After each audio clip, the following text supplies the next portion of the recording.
Welcome back to Only Talk Sports or Sports Talk with Austin, wherever you are watching, with another team up between me and Austin, this time for the NBA. And it's not for the finals. A lot of people, that is what they're focused on, and I don't blame them because the finals have been fantastic. Still trying to figure out who's going to win there.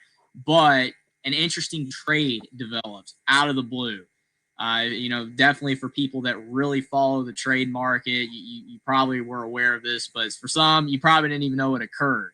And that has to do with the Orlando Magic and the Memphis Grizzlies. Definitely can't wait to get into it with you, Austin. It's very interesting for both teams. Definitely a lot of takeaways that we can discuss with this trade for sure. But thanks for deciding to team up for this episode here with the NBA trade pool, and can't wait to discuss it.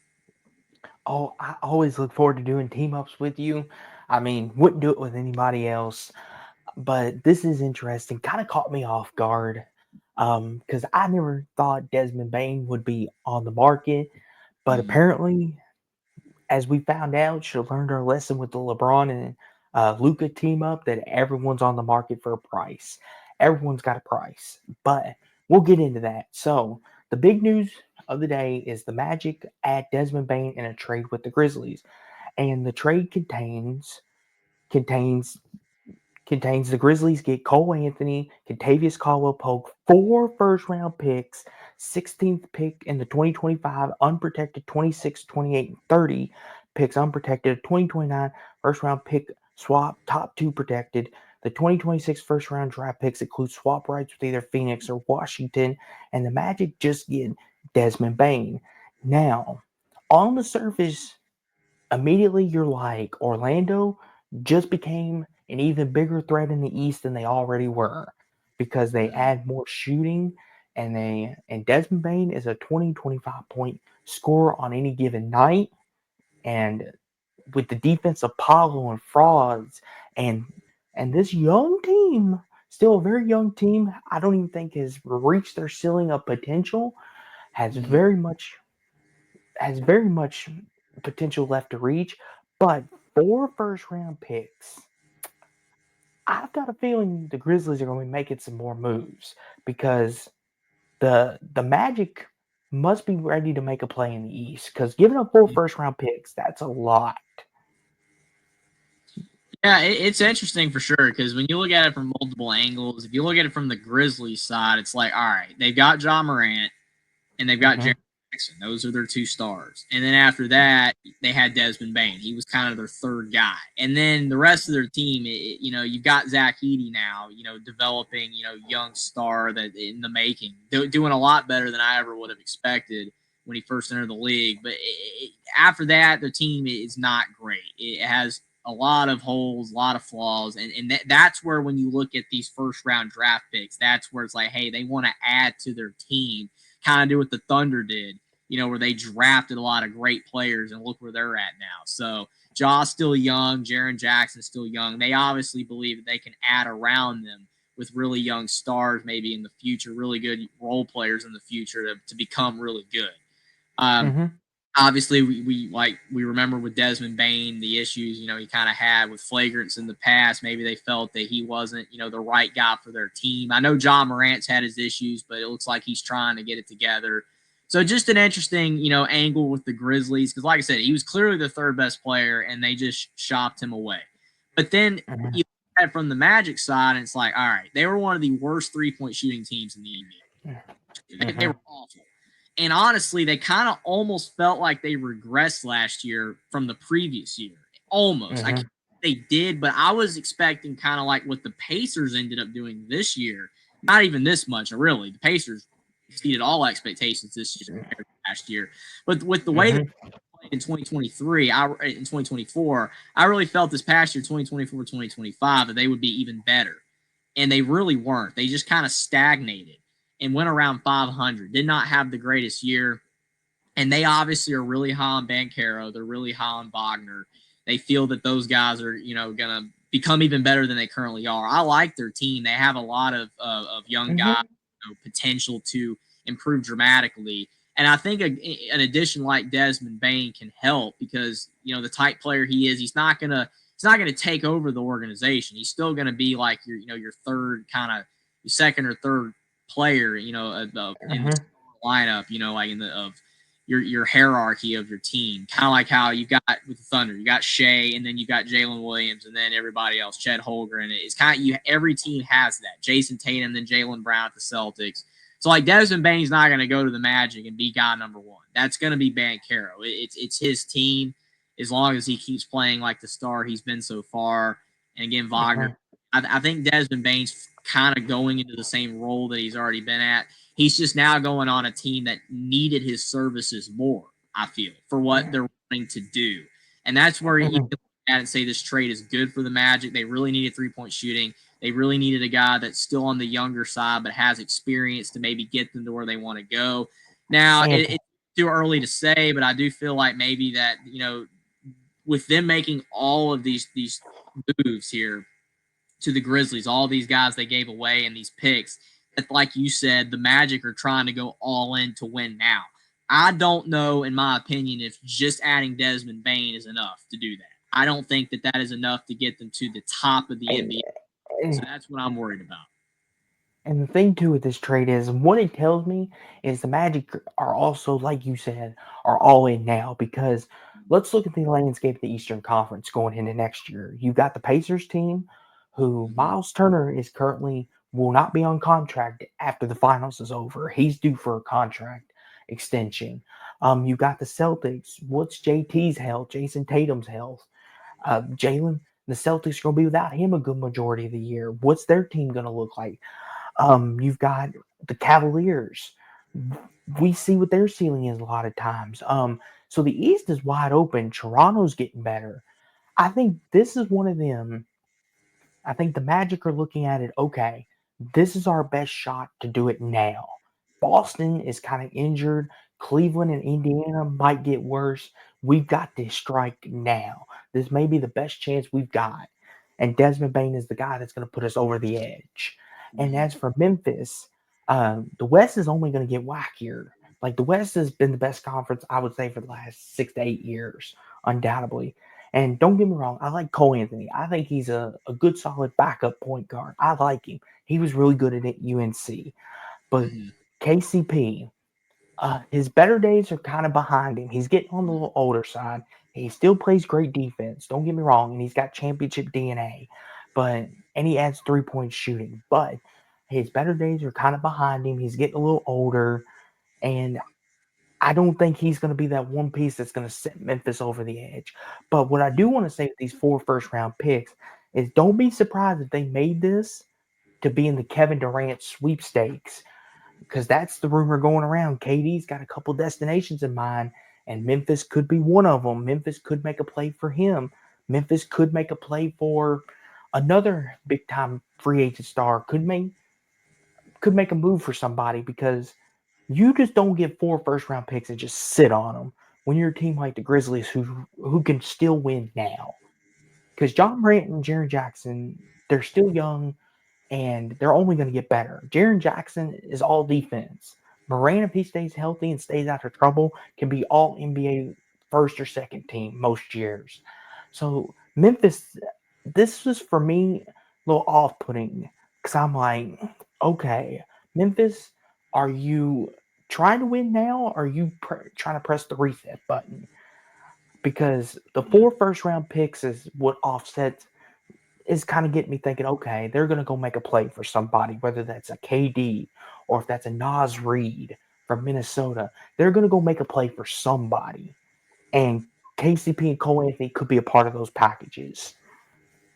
Yeah, I agree with that assessment. It's definitely possible that that's their angle. I've heard a lot of smoke with KD going to the Spurs. I don't know if that is actually, like a done deal or not. But if it's not the Spurs, Memphis is definitely in play, as you mentioned. It's interesting because I feel like this trade, when you look at it for both sides, and I know we're going to get to our grades in a little bit, but I see angles where it works for both teams. It's not a bad trade. It's not like when you first look at this and you're like, oh my gosh, the Magic just gave up all of this for one guy. That's kind of bad, right? But then when you really look into the weeds, KCP, no slack on him, but like you said, better days are behind him. He's not that significant here. If this was 3 or 4 years ago, then he would be, but he's not that significant. I mean, he's a guy that I could see being traded 3, 4, 5 more times before his career is over. He's just going to Mm-hmm. be playing decent basketball. He's going to give you 7, 8 points a game, hit some Mm-hmm. decent defense. He's fine. He's a fine player, but he's not really substantial to this. Cole Anthony, if the Grizzlies keep him, he's a good player. I mean, he gives you close to 10 points. He's a solid guard. He still has potential to get better, maybe. I mean, he's not a bad player at all. Like he's a better ad than KCP for the Grizzlies. But when you look at the Magic, it's like, are you losing all that much losing those two guys? Not really. It's not a crazy loss. The 4 first-round picks, that's what really stings for the Magic. That's like the only part of the trade where you're like, maybe they could have given up 3 or 2. And that would have been, maybe less, big of a loss. Because, like you said, looking at it from that angle, it's like, yes, the Magic want to win now. I just don't know if it's enough. I don't know. I mean, looking at it from the trade is from a perspective of the Magic have gotten better. Yes, they have gotten better. Adding Desmond Bane makes them a better basketball team. But looking at it from the angle, is this enough to get them to an NBA title? I don't think so. I don't know. Maybe I'm wrong, but I don't quite think so. And that's where it makes the trade a little iffy because since they've traded all these picks, do they have any more? Do they have anything else in them to get anyone else to add a fourth really good player? Can they do that? I don't know if they can now. So they've really put all their eggs into this trade to get a player that they deem worthy enough to get them to where they want to go. I don't know if it's enough. And another key thing to look at here is Gary Harris is potentially going to decline his player option for the Orlando Magic, so he could become a free agent too, which will free up $7.5 million in cap space, which becomes very interesting as well in its own right. And plus, the Magic were very injury riddled this past year. Like Franz Wagner's brother, Mo Wagner, he's going to be back and healthy. Couple other pieces, Wendell Carter, Jonathan Isaac. I think they're going to get a little more healthier. But to me, this screams the Magic, if the Magic don't make the Eastern Conference Finals next year, this could be considered a fail because the 4 first-round picks, you better capitalize. At least make the Eastern Conference Finals. You better take that next big leap. There's no more of, oh, we'll just win a first-round series. Not when you make a trade like this. That goes out the window. You're expected to make your conference finals now. Like, this is what you give those picks up for. You think Desmond Bane's going to be the guy that takes you two steps above. Because if you would have told me they make a couple trades to maybe win a first round series, I would give them the benefit of the doubt of, okay, you're still young, like let's process. Now you put yourself in a position of if you don't make conference finals, the entire media is going to be on your tail. So for Orlando, I hope you know what you're doing.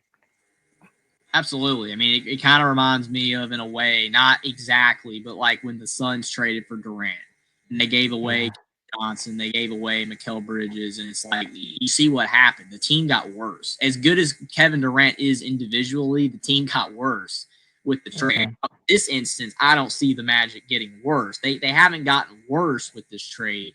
I just don't think that they've gotten good enough. I agree. You're 1,000% correct that they were injury riddled last year. And with those guys being healthy coming into next year, that is going to make them a better team. But you're still going to have the Celtics, the Pacers, the Knicks, the Cavs. All those teams are going to be there. And just looking at their rosters, I know there's going to be some movement. We don't know what the Celtics are going to do if they move Kristaps. We don't know. We don't know with, like you said, with Miles Turner with the Pacers. Will the Cavs do anything? Maybe not. We don't know what's going to happen. You never know until it does. I just feel like this gets the Magic to maybe like three or 4 at best in the East. And if they're okay with that, then this trade's a win. But I don't think they are. I think they made this trade to win it all. I think that's what this was. And I just don't know, to me, if one guy can get you from 7th to 1st. I don't know. And it's like a superstar, which Desmond Bane is not a superstar. He is a really, really great player, but he's not a superstar. And that just where I kind of fail to see, the logic if they're coming from an angle of we want to win a title with this trade because they've lost their ability to draft now. They got rid of all their picks, so they can't Mm-hmm. draft future players. They've put all their eggs in the basket. That's why it's really going to be tough to grade. It is going to be tough to grade because if we're kind of going to have to see what happens. Like if Magic don't significantly improve and become a title contender, then this kind of is a fail. But on paper, as of right now, I don't see it as a fail. But I just think it's going to be a little bit underwhelming for what maybe they're wanting to do. And a couple more things I want to add is for Orlando, there is no, oh, gee golly, we've always gotten. You've put yourself in this situation. Mm. You have expectations now because I am willing to give you the benefit of the doubt, okay? But now you've told me with this trade, and I won't speak for anyone else or Jeffrey, but what you've told me with this trade is we think we can win the East. We think we can compete in the East now. So and you talk about seeding, that's all well and fine. But if you don't perform in the playoffs, then it becomes a dud. Because look at Miami, the year they were in the play-in, and they went all the way to the finals and nearly won the whole darn thing. So seeding to me doesn't quite matter. But if the Pacers are, I mean, not the Pacers, the Magic are the 6th seed, but still make the conference finals, then this is a win. Yeah, the regular season was a disappointment, but they made the conference finals, and that's all that counts, or the That is finals. a great point because the Cavaliers were the 1 seed this past year in the East, and they fell apart. They lost to the Pacers were the 4 seed, and they made it all the way. So yeah, that could be true because we could be looking at this trade next year, and the Magic, like you said, end up like the 6th seed in the playoffs, and we're like, oh, well, that was a disappointment. But then they make the finals, and if they do, then yeah, that's a win.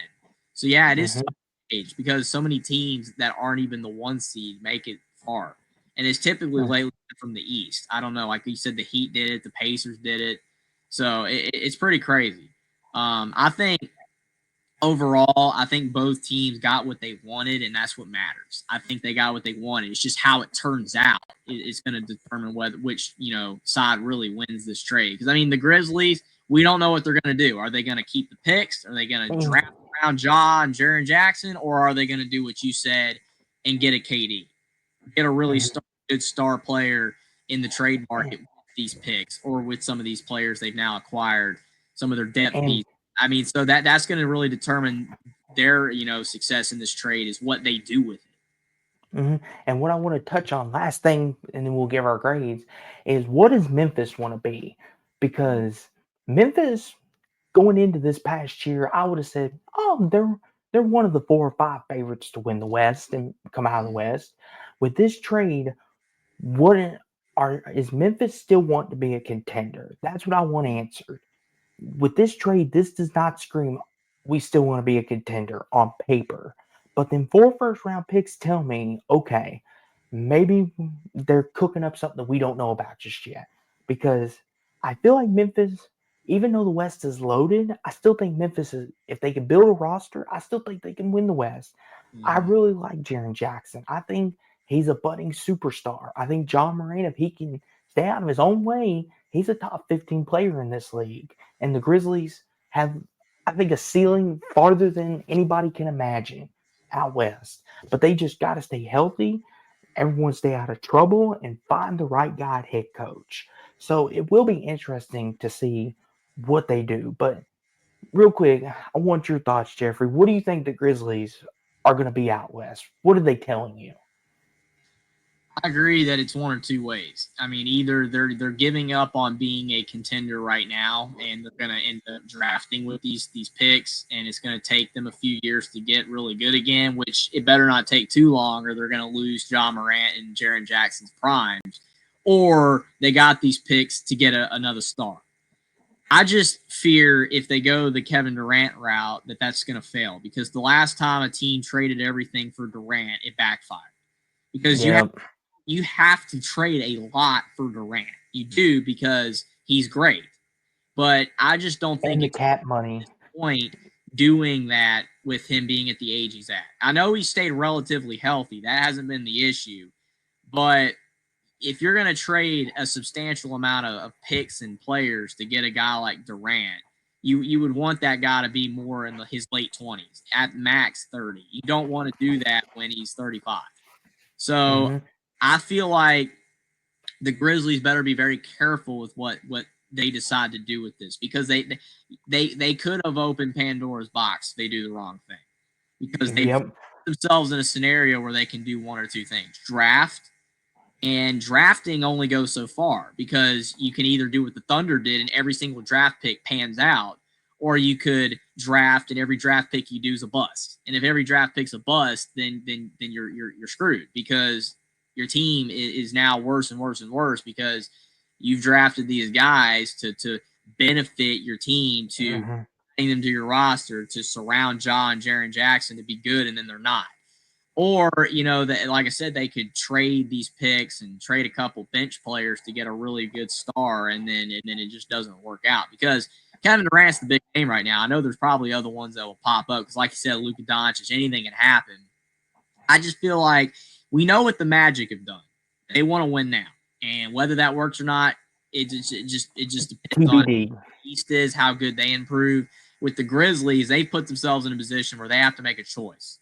Are they going to draft, or are they going to trade for a really And great player? And sometimes trading for a really great player isn't always the best scenario, because you had this core. You had Ja, you had Jaren, you had Desmond Bane. You bring in an outsider, it doesn't always seem to work like Pascal Siakam, the Pacers. That doesn't always happen like that. It can. You no. have to make sure that who you bring in is a seamless fit on and off the court, and that guy's going to be really good for a long time. And another thing too is the cap the money. Um, Mm-hmm. Memphis, they paid John Jaren big contract. Mm-hmm. Jaren could have had a super max if he made, I think, an all NBA team, but he doesn't get a super max now. And another thing is too, if you take KD, you're taking his contract on with it, because I believe he's still got 2 more years left on it, if I remember correctly. So is Memphis want to take that on? And another thing is, I want to throw this out here, is Bradley Beal's name has been mentioned as talks with Memphis. But the problem with him is he's got the no trade clause. So what do we do with that? And his contract is, as we know, ridiculous when they originally paid him in Washington. It's all very interesting.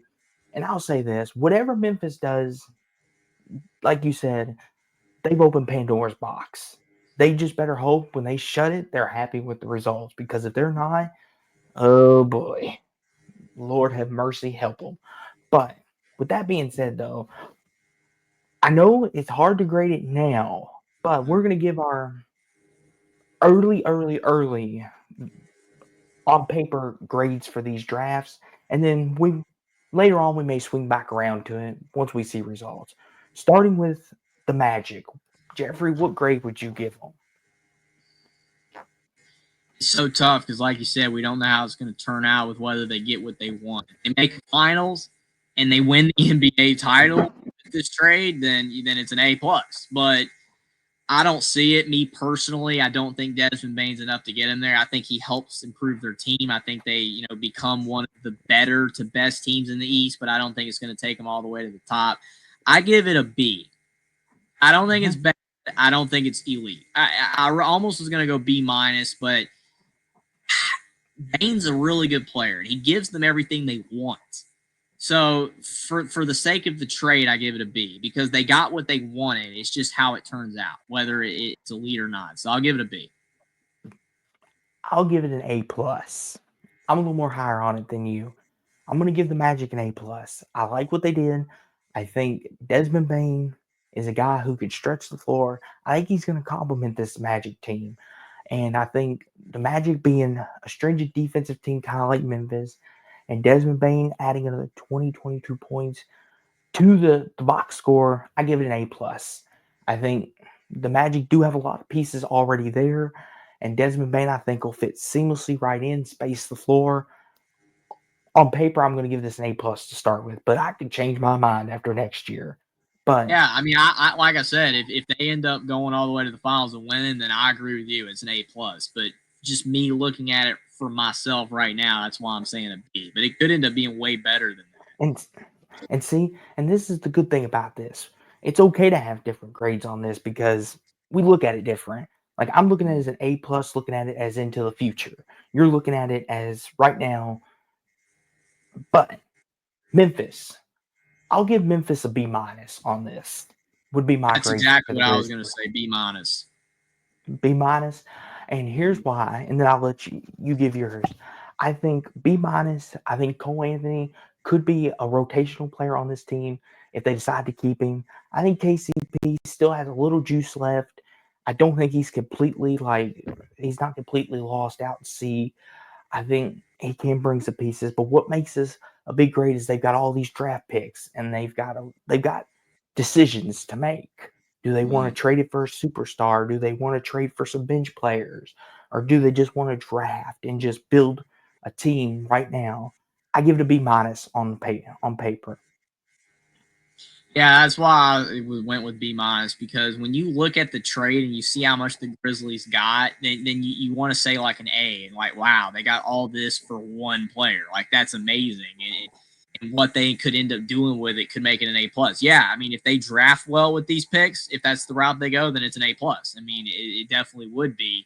But the reason I'm going B minus is because I just think there's too much potential for them to mess this up.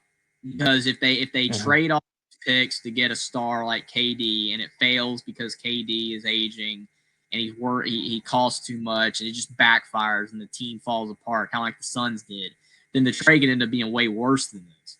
But if they draft and it kind of doesn't pan out completely, but they get like one or two decent players, I just see it as being average because I don't think whatever happens, the Grizzlies are going to knock this out of the park. I could see it going wrong more often than I could see it working out, and that's what worries me. KCP, Cole Anthony aren't that substantial. Cole Anthony more so if they keep him. KCP not really, because most likely I don't think he's going to stay with the team long term. You never know what they decide to do, but they're probably whatever they do, he's probably going to get traded eventually to someone else Mhm. and with a couple other players to get somebody whether they trade those picks or not. I just see the Grizzlies having a bigger chance than the Magic of messing this up, which is why I give the Grizzlies a B minus and the Magic a B. I do think that at the end of the day, the Magic have a better shot of it being a great trade, like you said, with being an A plus. The Grizzlies have a shot too to make this a better trade, but there's more of a shot that their side of it fails than the Magic does, and that's why I have it being lower than the Magic right now. But like we said, Jeffrey, it's way early on, and there's going to be more trades. I guarantee it. I guarantee it. There's going to be a trade we don't see coming. Like maybe someone gets traded to Charlotte that we don't see, or someone Zion gets traded. I mean, anything's possible.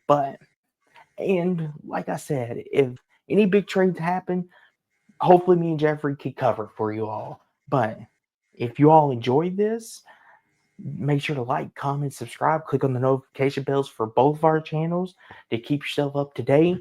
And this was always fun doing a team up. And hopefully for both teams this works because it's good for basketball. Hopefully both teams get what they put in, so to speak. But this was fun, Jeffrey. I enjoyed it. Any parting words? I definitely was glad we were able to do this trade video. Like you said, I'm sure that there's going to be a lot more crazy trades in the future. If we're able to cover it, that'll be fantastic. You never know. Life happens. You never know. But we'll definitely try to cover as much as we can in the future, whether it's both of us or separately or whatever. Definitely enjoyed it though, because I mean this one caught us off guard. I know it did me. I wasn't expecting it, but at the end of the day, like you said, I hope it's great for both teams. It's good for the sport when both sides get what they want out of a trade, and it helps both teams. You want to see teams succeed. You want them to do well. And I think the Magic and the Grizzlies are two teams. A lot of people, even if you're not a fan of either team, a lot of people like both teams fairly well. They're not like hated teams, so people would like to see them do well. So definitely Mhm. excited to see how these trade decisions work for both teams at the end of the day. Definitely glad we were able to discuss it. I am too. And thank you everyone for being here and watching along with us. I mean, and let us know down in the comments, do you think this is a good trade or do you think this was a bad trade for both teams and both teams messed up, or do you think the Magic screwed up? let us know. Give us your comments. I mean, we want to hear your all's opinion too. It's not just me and Jeffrey rambling here. I mean, we can listen to ourselves ramble all night, but we want your opinion on this topic too. As always, we encourage fan interaction. But as always, Jeffrey, pleasure, and play us out. Have a great night, everybody. Appreciate everybody for tuning in.